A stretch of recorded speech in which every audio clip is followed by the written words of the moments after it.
Polisi berhasil menangkap pelaku kasus pembunuhan seorang gadis bernama Nur Mintana Hasibuan, 14, asal Pagaran J Batu, Desa Pasar Latong, Kecamatan Lubuk Barumun, Kabupaten Padang Lawas, Sumatera Utara.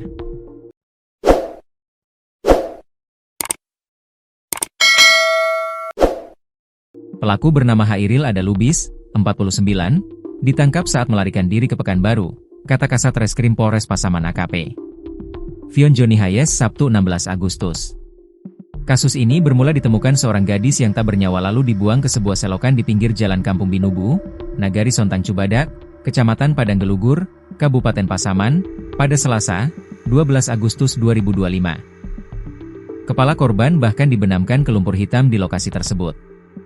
Dengan kondisi fisik dan mental yang kurang sehat dan lemah, Nur Mintana Hasibuan yang biasa dipanggil Mintana, dihabisi secara keji dan biadab oleh seorang lelaki teman ayahnya sendiri.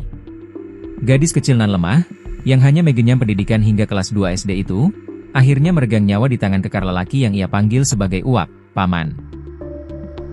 Berdasarkan pengakuan tersangka, gadis kecil yang akrab disapa Mintana itu disetubuhi berulang kali, kemudian dianiaya hingga dadanya memar, tulang pipinya retak, dan akhirnya dicekik sampai lehernya patah. Alhamdulillah, 2 hari setelah penemuan jasad korban, pelaku berhasil ditangkap dalam pelariannya di Pekanbaru, Riau, katanya. Hasil kerjasama dengan Polresta Pekanbaru Polda Riau, pelaku akhirnya berhasil diamankan Kamis malam, 14 Agustus 25. Saat ini, tersangka masih ditahan di Polresta Pekanbaru. Setelah proses penyidikan di Riau selesai, pelaku akan dibawa ke Polres Pasaman untuk pemeriksaan lebih lanjut serta rekonstruksi ulang di lokasi kejadian, pungkasnya.